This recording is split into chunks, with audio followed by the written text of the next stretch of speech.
Hello student, success coaching classes में आपका स्वागत है। तो आज हम लोग डिस्कस करने वाले हैं क्लास 12 का ज्योग्राफी, जो आपका एग्जाम 10 फरवरी को होने वाला है। उसमें मोस्ट इंपॉर्टेंट क्वेश्चन आपको बताने वाले हैं, प्रीवियस ईयर क्वेश्चन होने वाला है। तो वीडियो को स्किप करने की गलती बिल्कुल नहीं करें, क्योंकि सभी सवाल इसी में से आपको देखने वाला है। तो चलिए हम लोग वीडियो को स्टार्ट करते हैं। इसमें 2 नंबर, 3 नंबर, 5 नंबर सभी प्रवास को परिभाषित करिए। चलिए प्रवास के बारे में यहाँ पर बताने के लिए बोल रहा है। तो बोल रहा है कि यहाँ पर आपको क्या देखना है, जो प्रवास का अर्थ जो होता है, लोगों को एक स्थान से दूसरे स्थान तक जाना। सिंपल यही बात समझिएगा, प्रवास का मतलब होता है लोगों को एक स्थान से दूसरे स्थान तक जाना। यह प्रवास एक देश के भीतर भी हो सकता है, या इसको आंतरिक प्रवास बोलेंगे, और देश के बीच होगा उसको अंतर्राष्ट्रीय प्रवास हो सकता है। लोग आमतौर पर बेहतर आर्थिक अवसरों और शिक्षा, स्वास्थ्य सेवाओं की सुरक्षा के तलाश में प्रवास करते हैं। नेक्स्ट सवाल, कर्तन और दहन कृषि को परिभाषित करिए। तो चलिए कर्तन और दहन कृषि हम लोग समझते हैं।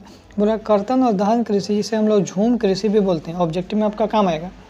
एक प्रकार की स्थानांतरित कृषि होता है, माने एक जगह से दूसरे जगह स्थानांतरित कृषि होता है, जिसमें किसान भूमि के एक टुकड़े को साफ करने के लिए पेड़ पौधे को काटते हैं और उन्हें जला देते हैं। ठीक है, जली हुई मिट्टी क्या होता है, राख में मिल जाती है, जिससे क्या होता है ना, उसकी उर्वरता जो है कुछ समय बाद बढ़ जाती है। हमने यहाँ बहुत दिन से खेती कर रहे हैं, अब इसको छोड़ दिए, मिट्टी उट्टी जितना भी राख हो सब जला दिए, फिर कुछ समय बाद करेगा तो वहाँ पर क्या हो, खेती अच्छा होगा। फिर किसान उस भूमि पर खेती करते हैं जहाँ मिट्टी की उर्वरता कम हो जाती है, तब वे नए क्षेत्र में चले जाते हैं जहाँ यह प्रक्रिया दोहराते रहता है। उसी को हम लोग क्या बोलते हैं, कर्तन और दहन कृषि बोलते हैं। नेक्स्ट सवाल, द्वितीय क्रियाकलाप से आप क्या समझते हैं। चलिए हम लोग देखते हैं द्वितीय क्रियाकलाप।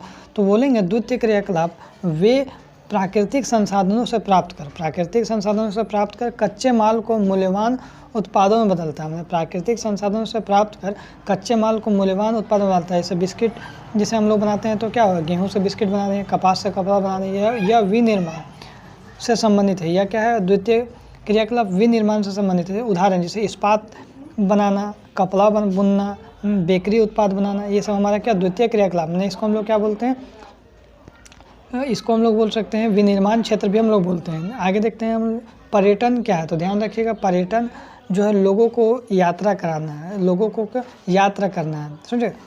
पर्यटन क्या है, तो पर्यटन लोगों को यात्रा करना, आमतौर पर मनोरंजन या अवकाश के उद्देश्य के लिए, मनोरंजन माने घूमने के लिए या अवकाश के उद्देश्य के लिए जाता है। यह एक महत्वपूर्ण तृतीयक सेवा क्षेत्र का क्रियाकलाप है, जो स्थानीय अर्थव्यवस्था के लिए आय और रोजगार का अवसर प्रदान करता है।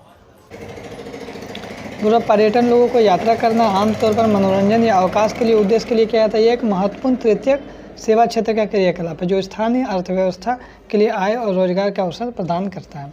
आगे देखते हैं नेक्स्ट हमारा क्या, परिवहन से आप क्या समझते हैं। तो परिवहन समझिए, तो क्या बोल रहा है, परिवहन लोगों, जानवरों और सामानों को एक स्थान से दूसरे स्थान पर ले जाने की प्रोसेस है, प्रणाली। इसमें विभिन्न साधन जैसे सड़क, रेल, जल, वायु परिवहन है, जो आर्थिक विकास के लिए महत्वपूर्ण होता है। नेक्स्ट सवाल, ग्रामीण बस्तियाँ क्या हैं। तो चलिए देखते हैं ग्रामीण बस्तियाँ। लिखेंगे ग्रामीण बस्तियाँ वे स्थान है जहाँ पर लोग मुख्य रूप से प्राथमिक क्रियाकलाप, ग्रामीण बस्ती गांव के बस्ती में क्या लोग प्राथमिक क्रियाकलाप ज़्यादा काम करता है, जैसे कृषि, मछली पकड़ना, वानिकी में लगे होते हैं। ये बस्तियाँ आमतौर पर आकार में क्या होता है, छोटा होता है, और शहरी बस्तियों की तुलना में कम घनी आबादी होता है, आबादी भी बहुत कम होता है ग्रामीण बस्ती में। नेक्स्ट से कोई एक लौह खनिज का नाम बताइए। तो हेमेटाइट भी हम लोग बोल सकते हैं, हेमेटाइट। और हेमेटाइट जो है एक आसान लौह खनिज है जिससे लोहे प्राप्त किया जाता है। नेक्स्ट सवाल, कुटीर उद्योग को किन्हीं 3 विशेषताओं को बताइए। तो कुटीर उद्योग की विशेषता क्या, 3 विशेषता देखिए यहाँ पर बोल रहा है। सबसे पहला बोल रहा है छोटे पैमाने पर उत्पादन होता है, उत्पादन बहुत छोटे पैमाने पर होता है और अक्सर घर के भीतर ही होता है। ठीक है। दूसरा पारिवारिक श्रम, इसमें मुख्य रूप से परिवार के सदस्यों द्वारा ही काम किया जाता है। स्थानीय कच्चे माल का उपयोग, आमतौर पर स्थानीय स्तर पर उपलब्ध कच्चे माल का उपयोग किया जाता है। सड़क परिवहन के 3 लाभ बताइए। तो देखिए सड़क परिवहन का लाभ बोलिएगा तो सबसे पहले बोलेगा सड़क परिवहन के 3 लाभ। सबसे बेस्ट बोलिएगा घर घर सेवा, यह सीधे घर तक सामान पहुंचाने के लिए सबसे सुविधा प्रदान होता है।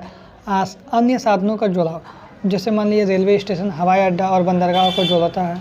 कम दूरी के लिए सबसे उपयुक्त होता है, या कम दूरी के लिए सामान ले जाने के लिए सबसे किफ़ायती होता है हमारा क्या होता है, तो सड़क परिवहन होता है, सबसे बेस्ट होता है। आगे देखते हैं गैर परंपरागत ऊर्जा स्रोत का वर्णन।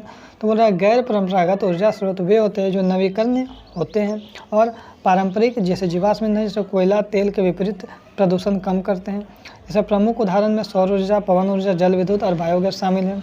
नेक्स्ट सवाल, वर्षा जल संग्रहण की किन्हीं 3 विधियाँ बताइए। तो वर्षा जल संग्रहण की विधि हमारा क्या हो जाएगा, यहाँ पर देखिए वर्षा जल संग्रहण की 3 विधि देखिए। सबसे पहले छत पर संग्रहण होगा, घरों की छतों पर गिरने वाले पानी को पाइपों के माध्यम से टैंकों तक जमा करना। सतही अपवाह संग्रहण, शहरी क्षेत्रों में बहने वाले सतही पानी को नालियों के माध्यम से गड्ढे या जलाशयों को इकट्ठा करना। तीसरा लिखेंगे परंपरागत विधि, जैसे कि राजस्थान में टाका बनाना, इस आंगन में भूमिगत टैंक बनाकर पानी जमा किया था। आगे देखिए वर्षा जल संग्रहण की 3 विधियाँ। छत पर वर्षा जल संचयन, पुनर्भरण और गड्ढे और चेक डैम का निर्माण करना। देखिए इस टाइप का आपको सेम चीज़ है, तो आपको इसको अच्छा से तैयारी कर लेना है। छत पर वर्षा जल संचयन हो जाएगा, उसके बाद पुनर्भरण, गड्ढे हो जाएगा, इसको आप पढ़ लीजिएगा आराम से। उसके बाद चेक डैम का निर्माण, ये सब सेम चीज़ है, देख लीजिएगा। आगे देखने एक सवाल, भारत में हरित क्रांति की 3 मुख्य उपलब्धियाँ क्या क्या है। तो सबसे पहले लिखिएगा खाद्यान्न उत्पादन में भारी वृद्धि, आयात पर निर्भरता में कमी और किसानों की आय में वृद्धि। भारत में हरित क्रांति के परिणाम स्वरूप कृषि क्षेत्र में महत्वपूर्ण बदलाव आए हैं। इसकी 3 मुख्य उपलब्धियां इस प्रकार है। सबसे पहले खाद्यान्न उत्पादन में भारी वृद्धि। बोल रहा हरित क्रांति की सबसे बड़ी उपलब्धि है कि गेहूं और चावल जैसे खाद्यान्नों में उत्पादन में अभूतपूर्व वृद्धि हुआ है। उच्च उपज वाली किस्मों HYV बीज का उपयोग करके देश में आत्मनिर्भर बन सका। उसके बाद आयात पर निर्भरता में कमी, बढ़ती हुई पैदावार के कारण भारत में खाद्यान्न के लिए दूसरे देशों पर निर्भर नहीं होना पड़ता है। देश के खाद्य सुरक्षा प्राप्त की और अकाल की स्थिति में निपटने में सक्षम रहा। किसानों की आय में वृद्धि, बेहतर बीजों की सिंचाई सुविधाओं और उर्वरक का उपयोग फसल को पैदावार बढ़ाया, जिससे किसानों की आय में भी उल्लेखनीय वृद्धि हुई और आर्थिक स्थिति मजबूत हुई। नेक्स्ट सवाल बोल रहा है वाणिज्यिक पशुधन पालन की किन्हीं 3 विशेषता बताइए। तो सबसे पहले बड़े पैमाने पर संचालन, वैज्ञानिक प्रबंधन और बाजार उन्मुख उत्पादन। तो लिखेंगे वाणिज्यिक पशुधन पालन और एवं एक आधुनिक कृषि गतिविधि है जिसकी मुख्य विशेषता है। सबसे पहले लिखेंगे बड़े पैमाने पर संचालन। यह गतिविधि विशाल फर्मों और बड़ी संख्या में पशुओं के साथ बड़े पैमाने पर की जाती है। इसके मुख्य उद्देश्य लाभ कमाना होता है। वैज्ञानिक प्रबंधन, पशुओं के स्वास्थ्य, प्रजनन और पोषण का ध्यान वैज्ञानिक तरीके से रखा जाता है। समझे, विशेषज्ञ पशु चिकित्सक और आधुनिक तकनीक का उपयोग किया जाता है। बाजार उन्मुख उत्पादन, जैसे उत्पादन जैसे दूध, मांस, ऊन स्थानीय खपत के लिए बाजार मुख्य रूप से राष्ट्रीय और अंतर्राष्ट्रीय बाजारों में बेचने के लिए किया जाता है। उत्पादों की गुणवत्ता और पैकेजिंग पर विशेष ध्यान दिया जाता है। विश्व